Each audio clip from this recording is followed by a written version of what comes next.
Back in ninth grade, my English teacher used what felt like audio torture to purposely trigger my Tourette's, and she ended up giving me a concussion. She once looked me dead in the eye and told me I'd never amount to anything. That stuck with me. So I started collecting proof, and eventually, I took her down in the most satisfying way possible. Ms. Granger, that was her name. She was my ninth grade English teacher, and she had this twisted habit of using my Tourette's to single me out, like I didn't belong in her classroom. I'd been diagnosed when I was 10, and ever since then, I'd worked hard to keep it quiet. I just wanted to feel like a regular kid and have friends without the label. I actually managed to keep it under wraps for a long time. But once I hit high school, my mom made me tell all my teachers about the diagnosis, just in case something happened during class. And that's when everything really started falling apart. Most of the teachers didn't treat me any differently. But when I told Ms. Granger, she straight up laughed in my face. "You want my advice, kid?" she said. "Stop worrying about fitting in and start hitting the books." I just stood there, not sure how to respond. Then she added, "Welcome to the real world. Nobody's gonna care about your little quirks." I could feel my face getting hot. I didn't say a word, just nodded until she finally shut up. That day, I went home in tears, completely wrecked. My mom held me while I cried, and she swore she'd go to the school and make sure that teacher got fired. So the very next morning, we sat in the principal's office and laid everything out. The guy looked like he belonged in an old movie: white beard, beady little eyes, and a beat-up Nokia phone on his desk. When we finished, he slammed his fist down and started laughing. "This is what you expect me to get upset about?" he said, still chuckling like it was some kind of joke. "Get the hell out of my office. You need to toughen up. If we'd had the money for a lawyer, maybe we could have done something about it. But we didn't. So instead, I lied. When we got home, I told my mom that Ms. Granger had apologized and promised to be better. And she pretended to believe me. Honestly, it was just easier that way for both of us. But the truth is, after that, English class turned into pure hell. Ms. Granger made it her mission to humiliate me any chance she got. If my shoulder twitched during a quiz, she'd stop and glare at me like I was ruining her day. "Quit making a scene," she'd say loud enough for everyone to hear. If I made even the slightest clicking noise while she was teaching, she'd stop the whole lesson, bury her face in her hands, and sit like that for 5 solid minutes. And the thing is, with Tourette's, you can't just hide the tics like you might be able to with other conditions. When that urge hits, like the one to bark or jerk my head, it feels like this awful pressure building in my chest, like a rope pulling tighter and tighter around my neck. But because of her, I started forcing myself to suppress everything even harder than before. By the end of each school day, my whole body would ache from fighting against it. Sometimes I couldn't even keep my head up and would pass out right on the desk from exhaustion. All I wanted was to prove that I was strong enough to handle it. But then came the day everything went completely off the rails. It happened during a test. I'd already spent 20 minutes trying not to let a tic explode out of me. It felt like a firework building pressure in my chest. My hands were clenching the sides of my desk so hard it felt like they might break. Sweat was pouring down my face, and my body was shaking all over. Ms. Granger noticed. Right away. She got up and walked over, her heels hitting the tile floor like a warning bell. She leaned in way too close and whispered, just loud enough for the whole room to hear. "This is exactly why you'll never be anything in life." And that was the moment I broke. Before I even knew what was happening, the tic exploded out of me, loud, raw, completely out of control. Fuck, bitch, shit, bitch, whoop, fuck. It just kept coming. The other kids either burst out laughing or stared like they were watching a car crash. It was mortifying. But weirdly, Ms. Granger didn't yell. She didn't even look mad. Instead, she calmly pulled out a pair of headphones from behind her desk and told me to put them on, said I should use my sensory music to calm down. It didn't feel right, but I was desperate. I just wanted the storm to stop. The moment I put them on, I realized something was very wrong. What came through wasn't calming at all. It was jarring, sharp shrieking sounds and crazy, uneven rhythms that made my skin crawl. It felt like someone was scraping a fork down the inside of my bones. My body went haywire. Every tic I'd been bottling up exploded all at once. My arms flailed, my head whipped back, and these horrible, loud tics I'd never had before ripped out of me. I tried to yank the earbuds out, but my hands were jerking so badly I couldn't grab them. The whole class sat there in stunned silence, all except for Ms. Granger, who was laughing like she just watched the best show of her life. The rest of that day is kind of a blur. Next thing I knew, I was waking up in the hospital, nurses crowding around me. Turns out, I'd slammed my head into the wall so hard I ended up with a concussion. When I came to, my mom was sitting right there, tears running down her face. She told me that Ms. Granger had actually admitted it, said she used sound clips specifically designed to trigger my tics. Claimed it was to prove I could overcome it. I told my mom I was okay, but inside, I was boiling with rage. I knew right then, I wasn't going to let her get away with it. Lying there in that hospital bed, hands still shaking, I looked at my mom. She gently squeezed my shoulder, her eyes red from crying. The nurses checked everything one last time and then left us alone in that cold, white room. "We're filing a formal complaint first thing tomorrow," Mom said, her voice full of steel. "This ends now." I nodded slowly, my fingers brushing the bandage on my head. The dull ache reminded me of everything she'd done to me. I could still hear Ms. Granger's cruel laugh echoing in my ears. The very next morning, we headed straight to the district office. Mom had spent all night pulling things together, printing out emails, organizing documents, and highlighting every medical record she could find. She walked into that office carrying a thick folder under her arm, looking ready for war. The district superintendent, a guy named Mr. McVictoria, greeted us with a strong handshake. His office smelled like stale coffee and those old leather chairs that squeak when you sit down. We sat down across from him, and Mom laid out all the documents across his big, shiny mahogany desk. Her voice was calm but firm. "This is completely unacceptable," she said. "A teacher deliberately triggered my son's medical condition, and now he's in the hospital because of it." Mr. McVictoria adjusted his glasses and started flipping through the pages, reading in silence. His face didn't give anything away while Mom explained it all, starting from Ms. Granger's first cruel remark to the headphones that sent me to the ER. After a long pause, he finally folded his hands together and said, "I understand your concerns." Then he added, "But Ms. Granger has been with us for over 15 years. She's a respected educator. Are you absolutely sure this wasn't just a misunderstanding?" My stomach dropped. I could feel Mom's anger rising just by the way her face turned red. "A misunderstanding?" she snapped. "My son has a concussion. And the teacher admitted to using sounds she knew would trigger him." Mr. McVictoria shifted uncomfortably in his chair. "I'll look into it," he said. "But without solid evidence, something more than your word against hers, there's not much action we can take." We walked out of his office completely deflated. Back in the car, Mom gripped the steering wheel so hard her knuckles were white. I didn't say anything. I just stared out the window, watching the school buildings blur past as we drove. 2 days later, I went back to school. I had a doctor's note, but my head still throbbed. I couldn't afford to fall too far behind, so I pushed through it. At lunch, I sat by myself in the cafeteria, picking at my food, when someone quietly took the seat across from me. "Hey," a gentle voice said. I looked up and saw Mrs. Holloway, the school counselor. She wore wire-rimmed glasses and had these kind eyes that made her feel safe. "I heard what happened," she said. "How are you feeling?" I shrugged and poked at my sandwich. "Been better." She leaned in and lowered her voice. "Can I tell you something, just between us?" I gave a small nod. She glanced around before continuing. "You're not the only one who's had trouble with Ms. Granger. There have been other students who complained about her in the past." My head shot up. "Seriously? What happened to them?" Mrs. Holloway looked around again, clearly nervous. "The complaints vanished from the system. Records gone. Students ended up transferring. Most of their parents gave up the fight. But I remember them." Then she slipped me a small piece of paper. On it were 3 names. "These are former students. They might be willing to talk. But be careful," she warned. "Ms. Granger has more power at this school than you'd think." I folded the note and slipped it into my pocket, my mind racing. If there were others like me, maybe I had a real shot at building a case. Later that day, I had English class. My stomach twisted as I walked into the room. Ms. Granger stood at the board, acting like nothing had happened. When her eyes met mine, she gave me this sugary smile. "Welcome back," she said sweetly. "Hope you're feeling better." I didn't say a word. Just sat down. All through the class, I kept my phone hidden under the desk, recording. Every snarky comment, every dig she made, I caught it all on audio. And over the next few weeks, I made it my mission to document everything. I got her on tape mocking a student's stutter. I recorded her making fun of another kid who struggled with dyslexia. Every file went into a folder on my laptop labeled evidence. But she wasn't dumb. She started noticing my phone placement, saw me writing notes after her remarks. That's when her tactics changed.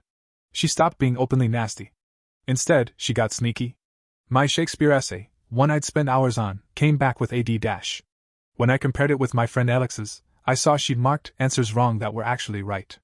My homework started disappearing, like I'd never turned it in. Pop quizzes would magically show up every time I walked in a few minutes late from a TIC episode. Then one day, in front of everyone, she said loud and clear, "Your grades are slipping. Maybe you should spend less time on your phone and more time studying." The whole class got quiet. They remembered the headphones. Nobody wanted to be her next target. That night, Mom saw my report card. My English grade had dropped from a solid B+ to a D. She frowned and looked at me. "What's going on?" I told her everything, the missing work, the unfair grading, all of it. Her jaw clenched. I'm going to talk to her myself, she said. Mom, no, I begged. It'll just make things worse. But she'd already grabbed her car keys. I followed her to school, my stomach twisting the whole way. We found Ms. Granger sitting in her classroom, grading papers. She looked up and flashed that same fake smile. Mrs. Patterson. What a surprise. What can I do for you? Mom didn't waste time. You're purposely sabotaging my son's grades. This ends now. Ms. Granger's smile disappeared. She slowly stood up and walked around her desk. Your son is struggling because he's distracted and disruptive. Maybe if he focused more on schoolwork instead of playing with his phone. Don't you dare. Mom cut in. I know exactly what you're doing. Ms. Granger's voice turned cold. Do you? Because what I see is a student who can't handle the pressure of high school. And if things continue this way, he'll fail my class. No college is going to accept him with an F in English. Is that what you want? The threat hung in the air like poison. Mom went pale. We both knew she was right. One failed class could wreck everything I'd worked for. We walked out without another word. In the car, she grabbed my hand and squeezed. We'll find a way through this, she promised. I won't let her win. The next day, someone unexpected stepped in. Mr. Tennyson, my science teacher, pulled me aside after class. I saw what happened yesterday, he said quietly. Ms. Granger yelling at you in the hallway for something you can't control. That's not okay. I felt this huge wave of relief. Finally, someone else saw it. Would you be willing to document what you see? I asked him. He nodded. I'll keep track of everything. You're a good student. You don't deserve this kind of treatment. For the first time in weeks, I felt a flicker of hope. Maybe I wasn't alone. But Ms. Granger wasn't done. She was just getting started. The next week, she made her move. She strolled into class with a thick stack of papers and dropped them on her desk. Surprise essay assignment, she announced. It's worth 30% of your final grade. The topic? Personal challenges and growth. We had 2 days. Then she looked right at me and said, and just so we're clear, any plagiarism will mean an automatic 0. I went home and poured my heart into that essay. I wrote about living with Tourette's, and all the pain and strength that came with it. I wrote about surviving her class, and somehow still believing I could rise above it. I had Mom look over the essay 3 different times, just to be sure. I saved it in multiple places, on my laptop, a flash drive, and even snapped photos of every page with timestamps. When I turned it in, Ms. Granger gave me this sweet little smile and slid it into her desk drawer. But something about the look in her eyes made my skin crawl. 3 days later, she handed everyone their essays back, except mine. After class, I walked up to her desk, trying to stay calm. Where's my essay? I asked, my voice trembling a little. She glanced up with this fake puzzled look. What essay? She said like she honestly had no idea what I was talking about. My heart started racing. Yes, I did. You put it in your desk right there. I think you're confused, she replied, opening the drawer to show it was completely empty. Maybe your condition is messing with your memory? I pulled out my phone and showed her the timestamped photos as proof. For just a second, her smile twitched, but then it snapped back into place. Photos can be faked, she said smoothly. Without the actual paper, I have to give you a 0. That night, I called the first person on the list Mrs. Holloway gave me. Leah picked up after the 3rd ring, her voice sounding cautious when I told her who I was and why I was reaching out. Ms. Granger made my junior year miserable, she said softly. I have ADHD, and she made a joke out of it in front of the class more than once. My parents complained, but then, poof, every bit of documentation disappeared. The principal said nothing could be done without solid proof. The second person, Eli, had been through something similar. He had dyslexia, and despite having official accommodations, Ms. Granger still failed him. His family eventually pulled him out and moved to a different school district. But the third person, Noah, gave me the biggest shock. She didn't just go after me, Noah said. She came after my little sister too, once she started 9th grade. It's like she keeps a hit list of families to pick on. That's when I started to put the puzzle together. This wasn't just random cruelty. Ms. Granger was calculating. She knew exactly how to push the limits without leaving anything behind that could be used against her. The next morning, when I got to school, I noticed my locker door was slightly open. Stuffed between 2 of my books was a copy of the answer key for Ms. Granger's next test. My stomach dropped. This was a setup. I ran straight to Mr. Tennyson and showed him what I'd found. He took photos, wrote up a full report, and we brought it all to the front office together.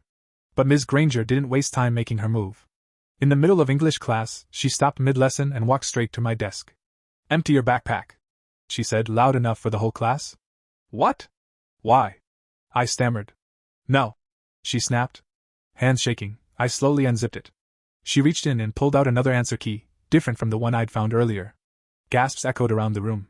Cheating like this can get you expelled, she said, clearly enjoying herself. Principal's office. Now.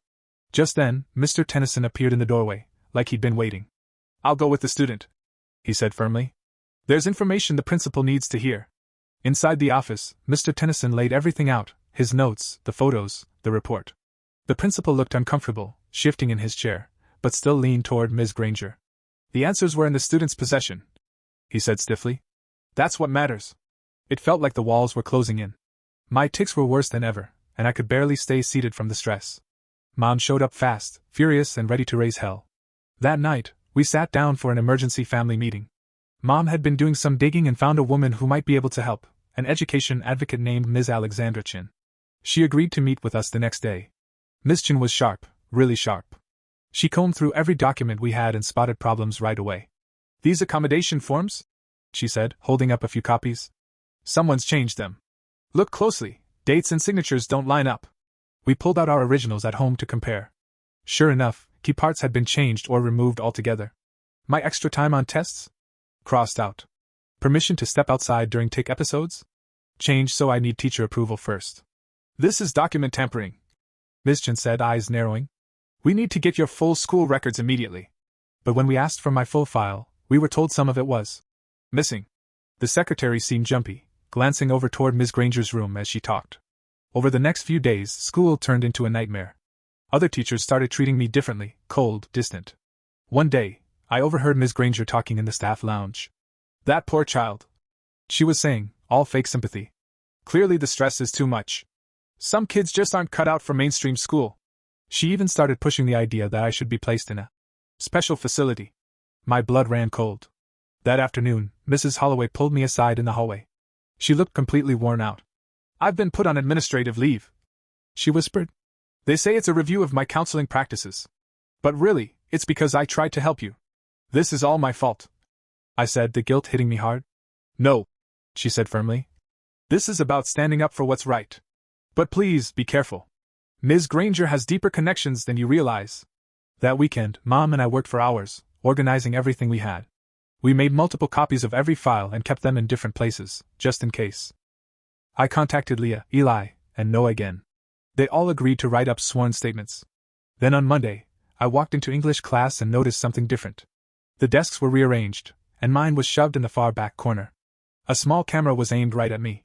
For everyone's safety, Ms. Granger told the class. We're monitoring disruptive behavior. It burned, that humiliation. But I didn't stop recording. Every class, every comment, every sneer, I saved it all to my growing evidence folder. Then Ms. Granger went a step too far. During a parent-teacher meeting, she handed Mom a stack of brochures. They were for residential treatment centers, one of them infamous for being abusive and lacking any real medical care. I really think this would be best, she said with that phony look of concern. They specialize in difficult cases.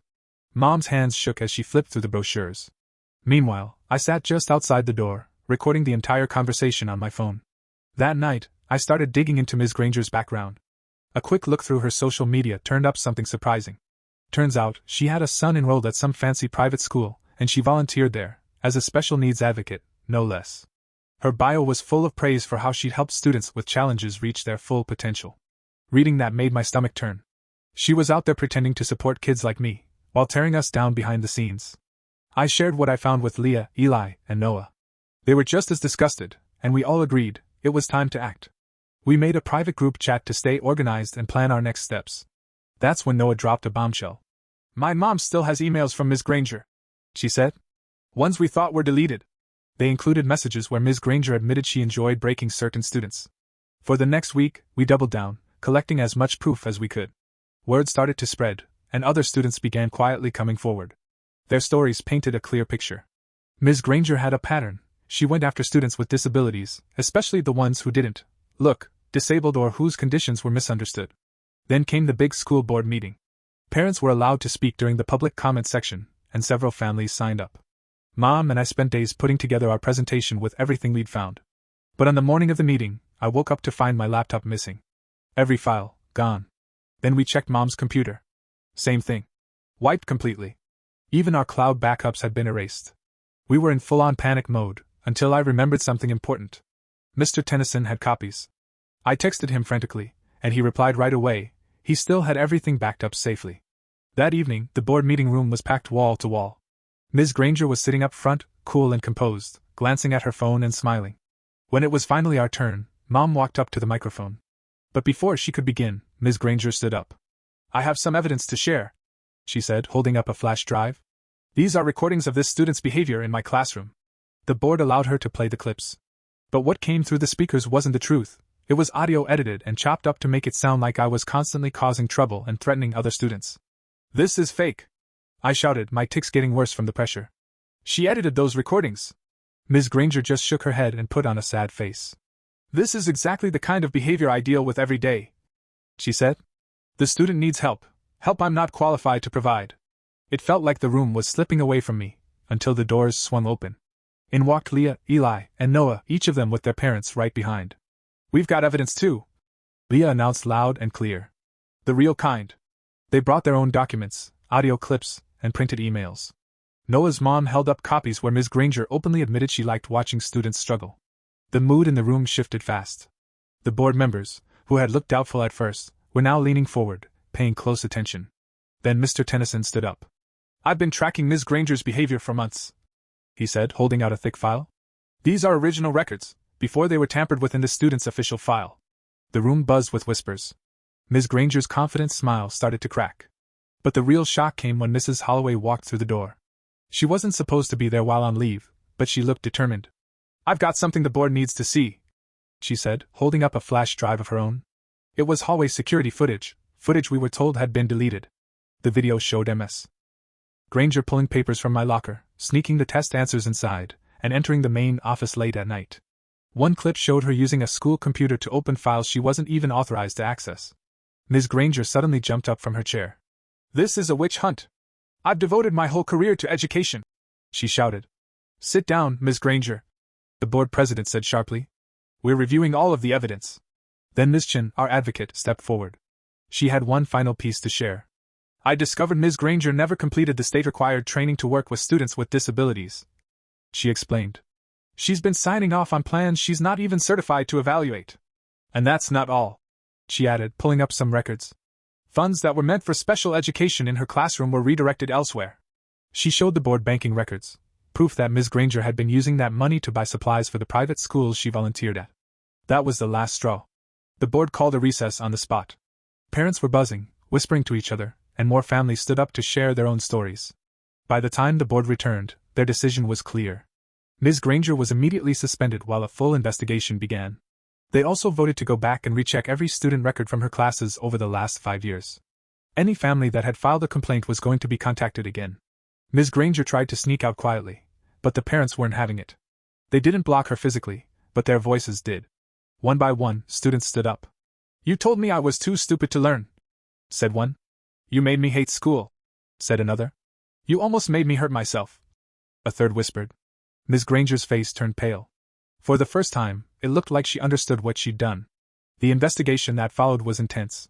They uncovered years of forged records, stolen funds, and targeted abuse. Turns out, she had kept notebooks ranking students by how easily she could break them. Criminal charges followed: fraud, forgery, abuse of authority. Her teaching license was revoked for good.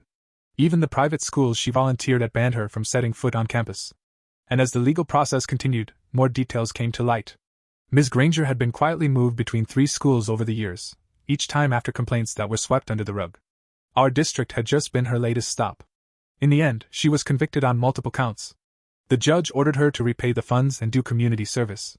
Part of her sentence included funding a scholarship for students with disabilities, the very kids she tried to silence. After everything, the school district made some real changes. They rolled out mandatory training for all teachers on how to properly support students with disabilities, added regular checks of student records, and created a complaint system that couldn't just be swept under the rug by one administrator. I was finally given the accommodations I needed for the rest of the year, and I had a new English teacher who actually understood what teaching meant. My grades bounced back, and I even won an essay contest about advocacy and perseverance. At graduation, I stood up and gave a speech about finding your voice, even when the world tries to silence it. Leah, Eli, and Noah were there in the crowd, cheering louder than anyone. We'd stayed close since everything happened, always checking in and lifting each other up. Mrs. Holloway came back to work and ended up getting promoted to head of student services. Mr. Tennyson was honored by the district for standing up and documenting the abuse. And as for the principal who ignored all our concerns, he slipped away into quiet retirement. I decided to start a support group for students with Tourette's and other neurological differences. We meet once a month, share our experiences, and talk about what works and what doesn't. Sometimes parents sit in too, learning how to advocate better for their kids. Ms. Granger's house went up for sale not long after.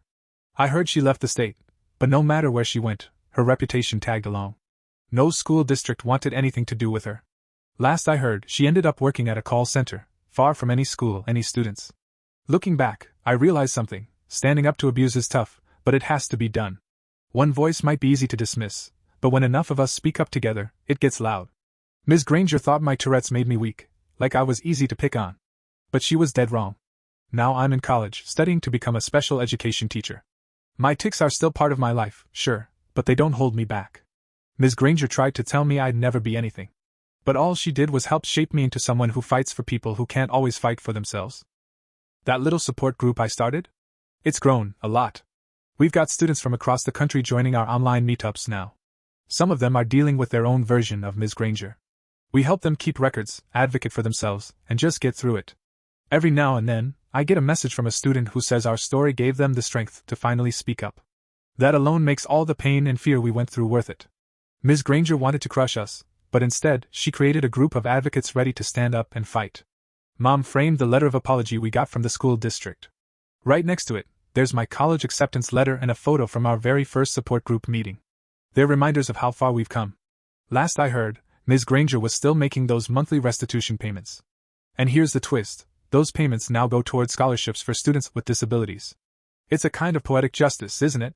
She tried to tear us down, but now she's funding the futures of the very kids she tried to break. Yeah, I still have tics. They're part of who I am. But I don't hide them anymore, and I sure don't feel ashamed of them. When I'm in the classroom, student teaching, I tell the kids about my Tourette's up front. Just matter of fact. Like, hey, this is me. And the kids? They just go with it. No big deal. That's the kind of world I want to help build, a world where being different isn't treated like a problem. Sometimes I wonder if Ms. Granger ever really understood what she did to us. Part of me hopes she did, maybe even learned something and changed. But most of the time, I focus on everything that came after. The new policies, the improved training, the community we built from the wreckage. That's what really matters. Because the victory wasn't just about getting rid of one toxic teacher. It was about changing the system that let her stay for so long. And that's worth everything. Flashback to the night of the board meeting. The board members had huddled up, whispering urgently among themselves, while Ms. Granger stood frozen at the front of the room. Her hands were gripping the edge of the table so tight, her knuckles had gone white. Behind her, the security footage kept rolling. Frame after frame showed her accessing files she had no business touching. Turn that off, she hissed at the tech guy. But he just gave her a shrug and waited for a signal from the board president. More and more parents started standing up. One dad told how his autistic daughter had been made to sit in the hallway during tests because Ms. Granger claimed her stimming was distracting. A mom shared that her son's accommodations for dysgraphia mysteriously disappeared from his records, right after Ms. Granger became his teacher. Finally, the board president slammed his gavel. "We're calling an emergency executive session," he said. "Everyone, please stay seated." Ms. Granger's phone buzzed over and over on the table. She grabbed it, scrolling fast, her face getting paler with each message. I caught a glimpse. It was other teachers warning her that investigators were arriving at the school. About 20 minutes later, the board members filed back in. Their expressions were tight and serious. The president cleared his throat. "Effective immediately, Ms. Granger is suspended without pay, pending a full investigation. Her classes will be covered by substitute teachers starting tomorrow." Ms. Granger shot out of her chair. "You can't do this based on the words of troubled children," she shouted. "These aren't just accusations," the president said firmly. "What we saw tonight, especially the footage and the financial records, requires immediate action." 2 security officers stepped into the room. Ms. Granger's eyes widened as it clicked. They were here for her. "I'll need your classroom keys and your district ID," one of them said calmly. Her hands were trembling as she fished around in her purse and handed them over. Before leaving, she shot me a glare and mouthed, "This isn't over." But it was. The officers escorted her out, and right after, the room lit up with conversation. Parents started swapping numbers, ready to keep pushing for more accountability. Leah, Eli, and Noah rushed over, voices overlapping with excitement. "We did it," Leah kept repeating, tears rolling down her cheeks. "We actually did it." Miss Chin joined us, her tone serious but warm. "This is just the beginning," she said. "They'll need all of you to give formal statements." Over the next few days, the entire school changed. Investigators set up shop in the main office and began digging into everything, talking to students, reviewing files. One thing they uncovered? Ms. Granger had been falsifying attendance records, trying to make it look like disabled students skipped class more than they actually did. I gave my full statement in a small conference room. Mom sat beside me, and Ms. Chin was there, too. And in that quiet room, I told the truth, start to finish. Because no one was going to silence me ever again. The investigator assigned to my case was a kind lady named Ms. Alvarez. She recorded everything as I talked through each incident, step by step. My tics were flaring up from all the stress, but she didn't rush me, she just waited patiently every time I needed a moment. I told her about the notebook Ms. Granger kept. I'd seen it once when she left her desk drawer open. It had a list of student names with weird ratings next to each one. Ms. Alvarez jotted that down in her notes. "We'll look into that," she said. "Thanks for being so detailed." The whole thing got even bigger when they actually found that notebook. It was tucked behind some old textbooks in Ms. Granger's classroom closet. Inside were years of notes about students, mean nicknames, and detailed plans on how to break each one of us down. My name was there too. She'd labeled me as Dog Boy, and wrote about ways to trigger my vocal tics. After that, more students came forward. One girl, from 5 years ago, reached out to the district. She said Ms. Granger convinced her parents to put her in a psychiatric hospital just because she had ADHD. Another student, who graduated 3 years earlier, said Ms. Granger had secretly changed his IEP. She removed the support he needed, without telling anyone. And then came the financial part. The investigators uncovered something even worse. Ms. Granger had been billing the school for special equipment and software meant for disabled students. But instead of using them, she returned the items for cash refunds. She pocketed that money, nearly $40,000 over the years. That was money meant to help kids like me. Soon the local news caught wind of it. Reporters showed up at the school, talking to parents and students. My mom didn't want anything to do with the media. "This isn't about getting attention," she told me. "It's about getting justice." Ms. Granger hired a pricey lawyer who tried to make her out to be some kind of devoted teacher being unfairly attacked by troubled kids. But the evidence said otherwise. Forensic experts checked her school computer and found she'd been secretly accessing and editing student records for years. She was always careful to cover her tracks, but not careful enough. That's when the criminal case moved forward. Ms. Granger was charged with embezzlement, fraud, and several counts of official misconduct. The state permanently revoked her teaching license. Even the private school where she was volunteering cut ties with her right away. While all that was happening, I was still trying to keep up with school. The substitute English teacher was a nice guy, but you could tell he was overwhelmed. Meanwhile, other students started sharing their stories. Kids who had stayed quiet for so long finally felt safe to speak. Our class sort of turned into a mini support group. Then one morning, something happened that shook me. I got to school and saw Ms. Granger in the parking lot. She wasn't supposed to be anywhere near the school. Her suspension made that clear. She walked toward me fast, her eyes wild. "You ruined my life," she snapped. "Do you even understand what you've done? My son has to change schools because of you." I backed away as my tics started firing off. Other students noticed and pulled out their phones to record. A security guard rushed over. "Ma'am, you need to leave immediately," he said, standing between us. "I'm talking to my student," she barked back. "Former student," I managed to say, even through the tics. "And you're breaking the rules of your suspension." The guard called for backup. Ms. Granger just kept ranting about how ungrateful we were. How she'd given everything to teaching. Parents nearby were getting out of their cars and staring. Someone must have called the cops, because sirens started wailing in the distance. It hit her too late, she'd really messed up. When the police showed up, she tried to act casual and head back to her car. But they stopped her right there. Violating the suspension was serious. They arrested her on the spot, in front of everyone, parents, students, staff. That stunt added more charges to her case. Her lawyer claimed she was under emotional distress, but the judge didn't buy it. Her bail got revoked, and she spent the next few months sitting in county jail, while she waited for her trial. Meanwhile, the district hired Dr. Celeste Moore to replace her. She was a specialist in inclusive education and came in with real heart. On her first day, she sat all of us down. "I know you've been through something traumatic," she said gently. "But in my classroom, you'll be safe. Your needs will be respected, and your differences will be honored." And she meant every word. Under Dr. Moore, English became my favorite class again. She introduced us to writers with disabilities, taught us about the history of disability rights, and created a space where everyone felt like they belonged. As the trial got closer, the prosecutor met with all the victims and their families. He wanted us prepared for what testimony would be like. It was scary, but we leaned on each other. Me, Leah, Eli, and Noah, we even started a group chat. We called it Granger Survivors. It became a place where we cheered each other on and shared ways to cope. When the trial finally began, the courtroom was packed. Ms. Granger sat at the defendant's table in a gray suit, looking a lot smaller than I remembered. Her lawyer tried all sorts of defenses: stress, being too dedicated, just misunderstanding school rules. But none of it held up. I took the stand on the third day. My tics were bad from the nerves, but the judge was patient. I told them about the headphone incident, how she messed with my grades, and the whole plan to have me cheat on a test.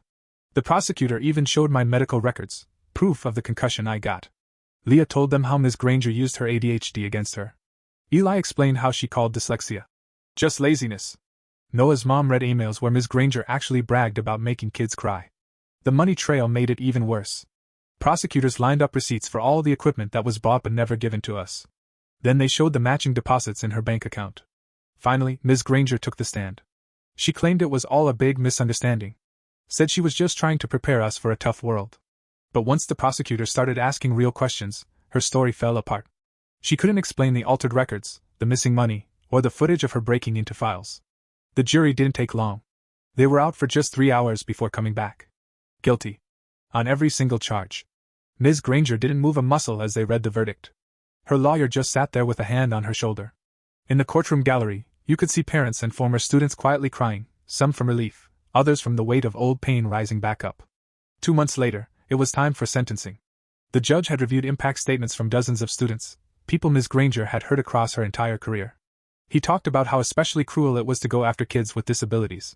How she'd shattered trust and stolen from programs meant to help the most vulnerable. You were given the responsibility to shape young minds, the judge said, his voice firm. But instead, you chose to harm the very students who needed your support the most. He called her actions calculated, heartless, and criminal. Ms. Granger was sentenced to 5 years in prison, followed by 10 years of probation. She was ordered to repay all the stolen money, and extra damages to the family she'd harmed. She was also permanently banned from working with children ever again. As court officers led her away in handcuffs, she glanced back toward the crowd. For a split second, our eyes met. I thought I'd see anger in hers, but instead, it looked like something else. Maybe regret. Maybe just plain defeat. And then she was gone. Outside the courthouse, families embraced and let the tears come. Local disability rights groups had shown up in solidarity. Reporters tried asking for comments, but most of us just wanted to go home, take a breath, and let it all sink in. The school district didn't just let it end there. They used our case as a reason to clean house. They brought in an independent review board to handle accommodation plans, launched an anonymous system for reporting discrimination, and required every staff member to complete training on disability laws and inclusive education. Dr. Moore helped build a new peer mentoring program where older students with disabilities could guide and support younger ones. I signed up to be a mentor. I shared my story and coping tools with kids who reminded me of my younger self. Eventually, my grades bounced back. Colleges I once thought were out of reach started becoming real options again. In my application essays, I wrote about standing up for what's right, about advocacy, resilience, and the strength I found in community. Leah decided to study psychology. She wanted to help kids with ADHD like her. Eli became a reading specialist, determined to support students with dyslexia. Noah went into disability law and later fought big legal battles to protect kids like us. The restitution money from Ms. Granger's sentence was used to start a scholarship for students with disabilities. Each year, it helped kids pay for tutoring, assistive tech, and college costs. Ms. Granger's prison job barely scratched the debt, but the district added to the fund so it could actually make a difference. I ended up graduating with honors. I even gave a speech at the ceremony, one about the power of speaking up. My tics were part of that speech, but no one cared. If anything, they made my message land even harder. College came with its own struggles, but also a new sense of freedom. I studied special education and focused on neurodiversity. My tics weren't something to hide anymore, they were just part of me. I found my people too, friends who got what it meant to be different. In my senior year, I went back to my old high school as a student teacher. Dr. Moore was still there, now she was department head. She transformed the English program into something amazing. Walking those old hallways felt strange, but in a good way. I taught a lesson on self-advocacy to the freshmen. On the first day, I explained my Tourette's to the class. Later, a few students came up to me. One had ADHD. Another had autism. A third struggled with anxiety. They saw themselves in me, not as someone broken, but as someone who made it through. The old English classroom didn't look anything like it used to. Ms. Granger's desk, which once felt like a barrier, was long gone. Dr. Moore had replaced it with flexible seating, sensory tools, and open spaces. The walls were covered in student work celebrating different perspectives and voices. One afternoon, while I was grading papers, I came across an essay that stopped me cold. The student wrote about feeling like they didn't fit in. About teachers who didn't understand. About wanting to disappear. I knew that pain. I'd lived it. So I gently pulled the student aside after class. I let them know about the support systems in place. I shared a little of my own story, not too much, just enough to let them know they weren't alone. They left with a bit of hope in their eyes and a list of names they could go to for help. That night, I updated the old Granger Survivors group chat. We'd all taken different paths, but we still kept in touch. Leah was finishing her doctorate. Eli had opened a learning center. Noah had just won a big disability rights case. We'd taken the trauma and turned it into purpose. Later that night, Mom called to check in, just like she did every week. She told me again how proud she was. How far we'd come since that awful day in the hospital. I could hear her shuffling papers in the background. She was helping other parents now, advocating, guiding them through the special education maze. Sometimes, I still thought about Ms. Granger. I wondered if prison had changed her. If she understood now what she'd done. Part of me hoped she did. But more than anything, I focused on the good that had come out of it all. That scholarship fund kept growing, eventually helping students in other school districts too. Our story had sparked something bigger. Kids with disabilities who might have been overlooked were now getting support, resources, and a real shot. My tics changed over time, but they never went away. And that was okay. They were a part of me, part of how my brain worked. In my own classroom, they became teaching moments, ways to show students that everyone has something. Some of our struggles are visible. Others stay hidden. But they're all valid. As I got ready to start my own classroom, I kept one photo on my desk. It was from that very first school board meeting. A scared kid with bandages on his head, surrounded by people ready to fight for what was right. That kid had no idea he'd grow up to become a teacher, an advocate, and a voice for others. The harm Ms. Granger caused over the years, well, that cycle ended with us. And in its place, something better began to grow: support, understanding, and change. She once told me I'd never be anything. She was wrong. Instead, her cruelty catalyzed a movement that helped countless students believe in their own worth. My first year teaching brought challenges and triumphs. Students with disabilities gravitated toward my classroom, knowing they'd be understood. Parents sought my advice. Administrators consulted me on accommodation plans. I became what I needed, an educator who saw potential where others saw problems. The Granger survivors still meet annually. We gather to remember how far we've come and plan ways to help others. Our group has grown to include students from other districts who face similar discrimination. Together, we're stronger than any one teacher's cruelty. Sometimes new teachers ask me why I chose special education. I tell them about Ms. Granger, about the headphones in the hospital, about a community that refused to let injustice stand. But mostly, I tell them about the students who deserve better, who need educators willing to see their strengths. My classroom rules are simple. Respect for all, accommodations without shame, and celebration of neurodiversity. Where Ms. Granger saw weakness to exploit, I see strength to nurture. Where she created fear, I foster belonging. Her legacy of harm became my blueprint for healing. Students flourish when they're understood. The kid with Tourette's who was told they'd amount to nothing? They're teaching the next generation that different brains have value, that advocacy creates change, and that no teacher's cruelty can define a student's worth.